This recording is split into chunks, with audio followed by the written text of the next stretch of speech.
Oke guys, welcome back to Daily Charting with Toshi, di mana kita akan daily chart your favorite cryptocurrencies. Oke, dalam 24 jam terakhir, cryptocurrency market meningkat sebesar 2,99%.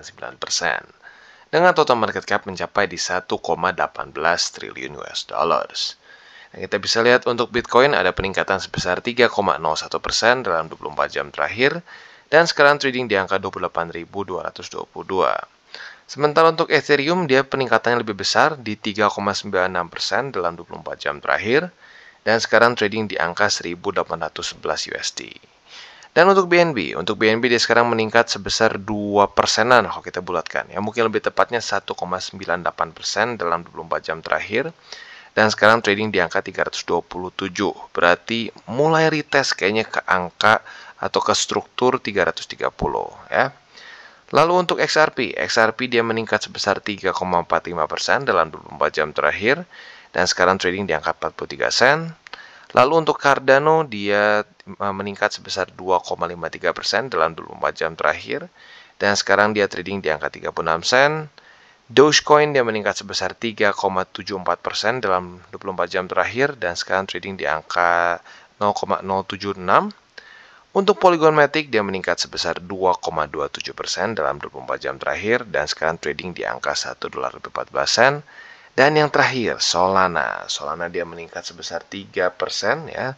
Sorry, ada perubahan sedikit, 3,01% dalam 24 jam terakhir, dan sekarang trading di angka $22 lebih 13 sen. Jadi pada hari ini kita bisa lihat semuanya kecenderungannya meningkat ya, dan sepertinya Bitcoin dominance sedikit turun lah ya. Kita bisa di sini tetap hijau ya, tetap positif, tapi alt cenderung sedikit lebih tinggi peningkatannya pada hari ini ya. Nah, untuk economic calendar seperti pembahasan kita kemarin ya, pada hari ini akan keluar satu data penting dari US, yaitu adalah data ini ya, ini dia, core durable goods orders ya. Harapan kita di sini adalah, seingat gue, lebih rendah daripada ekspektasi ya. Ya kita berharap dia lebih rendah dari ekspektasi, karena a higher than expected reading should be taken as positive or bullish for the USD. Dan seperti biasa kita ingin USD melemah supaya risk on aset lanjut naik ke atas ya. Jadi untuk hari ini hanya satu saja seingat gue yang penting ya. Ini akan keluar nanti jam 7:30 malam. Jadi buat lo yang mungkin nanti punya posisi futures, nggak mau ambil resiko volatilitas, bisa TP duluan kalau belum kena ya sebelum jam 7:30 malam. Nah, selanjutnya kita akan geser ke besok. Untuk besok bisa dibilang nggak ada yang terlalu penting ya. Biasa udah mulai masuk ke weekend, jadi lebih santai ya. Untuk hari ini sekali lagi gue ulangi, masih ada satu yang penting. Nanti 7:30 akan ada data apa ini namanya, core durable goods ya. Nah, untuk besok santai, lebih ke TA ya. Nah, selanjutnya kita akan geser ke analisa Twitter. Nah, ini satu struktur yang baru kita bahas kemarin nih ya, yaitu adalah struktur 27.000. Ini support yang sudah di-retest kemarin sekali ya, dan kita sebenarnya sudah bahas ya. Nah, menurut gua ini sama dengan ini ya, dengan analisa di sini. Andaikan 27.000 jebol, kemungkinan besar Bitcoin akan lanjut lagi retest ke support di bawah sini sekitar 24.500-an, which is itu adalah apa? MA 200 weekly juga ya. Jadi sekali lagi kalau sampai dia jebol ke bawah dari sini ya, ada probability dia akan retest sampai ke daerah sini 24.500-an lah ya. Nah, tetapi apabila ya dia berhasil bertahan di sini, kemungkinan besar akan break 28.500, bahkan mungkin bisa sampai ke 29.000 menurut gua. Karena secara TA-nya dan strukturnya memungkinkan ya. Untuk detailnya kita bahas di belakang. Nah, untuk sekarang kita akan langsung masuk ke TA-nya. Untuk Bitcoin kita bisa di sini. Kondisinya kemarin terjadi retest kedua di 28.828 ya. Jadi kalau buat futures harusnya udah punya posisi short di sini. Nah, untuk kemarin sayangnya nggak dapat posisi long, jadi sayangnya waktu ke atas ini nggak kena target TP ya. Nah, tetapi kita bisa lihat di sini secara overall Bitcoin berhasil mempertahankan PR dia ya. PR dia seperti gue bilang kemarin, kalau bisa bertahan di atas dari 27.000 ya. Dan dia berhasil di sini. Nah, untuk sekarang bisa dibilang PR-nya nggak berubah ya. PR besarnya adalah bertahan di atas dari 27.000. Kalau bisa hari ini menemukan momentum, lanjut lagi jebol ke atas. Itu harapan gue untuk lebih ke long termnya ya.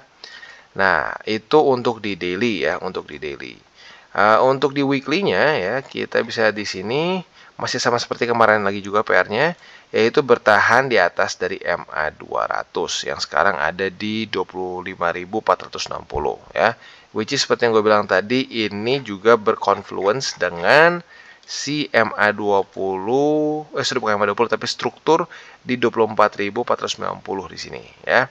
Dan sekarang juga bisa kita lihat di sini berkonfluence juga dengan MA20 di daily. Jadi overall harusnya daerah sini menjadi daerah yang cukup kuat sebagai support ya.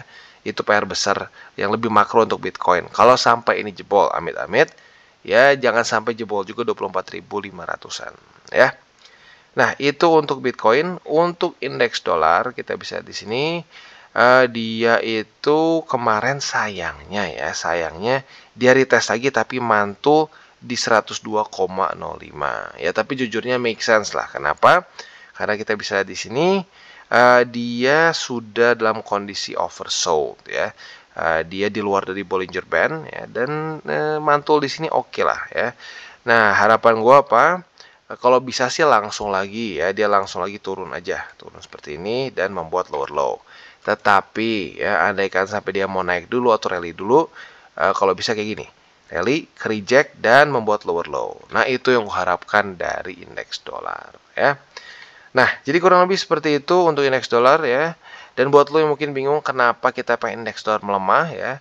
Nah, ini jelas karena korelasi indeks dolar dengan risk on asset adalah korelasi negatif. Jadi, selama semua bull market dari Bitcoin itu ya bisa dibilang indeks dolar itu selalu dalam kondisi bear market. Nah, saat BTC bear market, indeks dolar dalam kondisi apa? Bull market seperti di sini. Lo bisa lihat sendiri lah ya. 2021 ini ya sampai 2022 kita bisa lihat di sini ya indeks dolar bull market. Nah, kalau kita ya berarti kalau kita pengen BTC masuk ke bull market, kita ingin indeks dolar masuk ke bear market. As simple as that ya.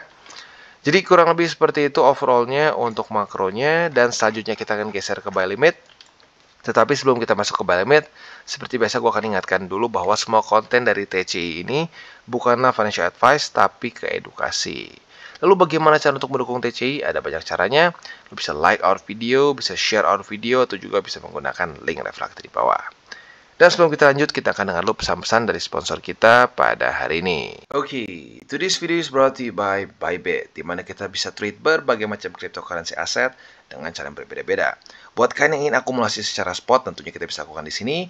Derivatif juga bisa, ada juga pasar NFT, dan tentunya setelah kalian akumulasi, jangan lupa juga kalian bisa menikmati earn atau menikmati bunga lah kesannya ya di Bybit Earn. Bisa APY-nya tertinggi bisa mencapai 18%. Nah, tentu juga buat kalian yang ingin membeli kripto dengan lebih mudah ya, dengan cara yang lebih simpel, bisa juga langsung menggunakan kartu kredit atau debit card juga di sini. Dan juga buat kalian yang mungkin sudah lebih crypto savvy nih ya, bisa menggunakan options juga ya. Jadi kurang lebih seperti itu. Dan buat lo yang belum punya akun di Bybit, silahkan bisa cek link reflektor di bawah dan mulai trade di Bybit. Oke, dan untuk Bitcoin kita bisa di sini ya. Untuk posisi spotnya kemarin sayangnya tidak terjadi retest lagi di buy limit pertama ya. Nah, maka dari itu otomatis tidak ada perubahan ya. Buy limit pertama kita secara spot di 27.000 lah. Ini gue bulatkan aja dari 26.969 ya. Jadi sekali lagi buy limit pertama di 27.000. Buy limit kedua sampai sekarang masih sama di 24.495, berkonfluence juga dengan EMA20. Lalu buy limit ketiga kita di 23.763. Itu untuk posisi spot.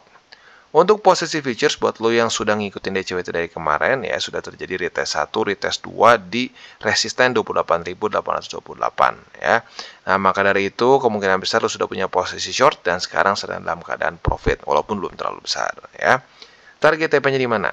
Target TP-nya adalah di 27.000 di sini ya. Dan sekali lagi gue ingatkan, apabila lo ingin mengurangi resiko volatilitas, andaikan nih ya sampai nanti jam setengah 8 ya, sampai setengah 8 belum keluar belum kena target TP juga, lo mungkin bisa pertimbangkan untuk TP duluan aja ya.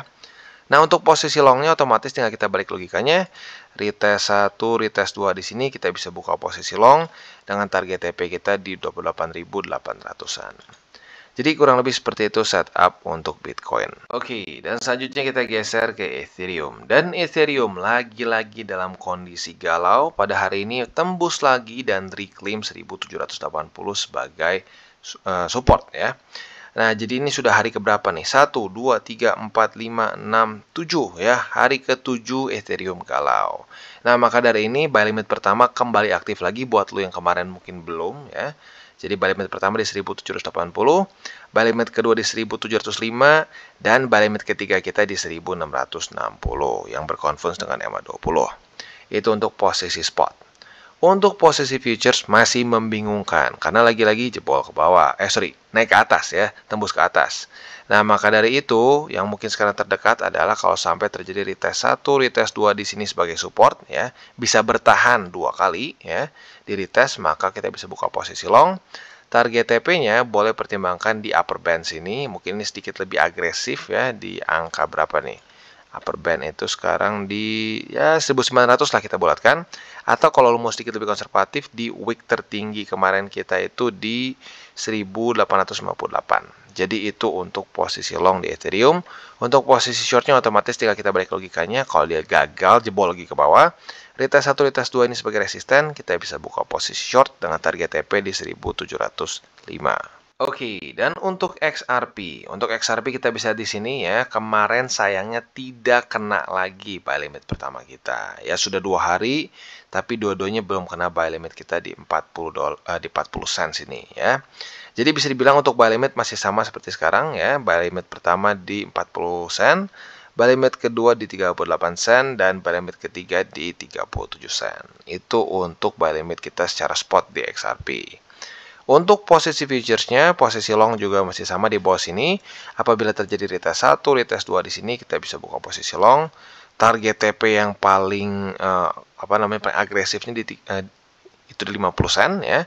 Target TP yang lebih konservatif mungkin akan di daerah sini nih. Kita lihat dulu dia sampai ke bawah nggak. Kalau dia ke bawah ya, nah ini mungkin bisa menjadi satu struktur baru ya. Nah, jadi kurang lebih seperti itu setup untuk XRP. Untuk posisi shortnya masih jauh di atas, jadi kita skip aja dulu. Oke, dan sekarang kita masuk ke BNB. Dan untuk BNB kita bisa lihat ya, benar ke-reject oleh 330. Ini mulai berubah menjadi resisten sepertinya ya. Nah, maka untuk buy limit pertama, bisa dibilang sudah kena dari kemarin-kemarin ya. Buy limit kedua kita di MA50 dan MA20 yang berkonfluence, yaitu di 310-an.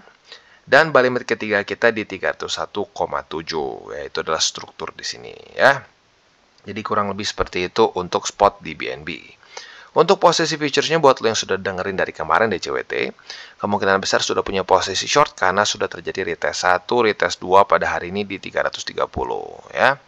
Nah, setelah kita sudah punya posisi short di sini, maka target TP kita jelas yaitu di MA50 atau di MA20. Boleh pilih antara days itulah ya. Itu untuk posisi shortnya. Untuk posisi longnya tinggal kita balik logikanya, apabila terjadi retest 1, retest 2 antara MA50 atau MA20, kita bisa pertimbangkan untuk buka posisi long dengan target TP kita di 330,2. Jadi kurang lebih seperti itu setup untuk di BNB. Oke, dan sekarang kita masuk ke Phantom. Nah, untuk Phantom ya kita bisa di sini dia basically dalam beberapa hari terakhir tuh stuck di daerah 45 sampai 48 sen. Tetapi ya tadi pagi jam 7 dia berhasil daily close di atas dari 48 sen ya. Nah, maka dari itu buat lo yang mungkin kemarin ketinggalan buy limit pertama di 48 sampai 50, lo bisa pertimbangkan untuk pasang buy limit di antara situ ya. Nah, untuk buy limit keduanya sekarang itu masih di 45 sen. Lalu untuk buy limit ketiga kita di 41 sen. Itu untuk posisi spot di Phantom.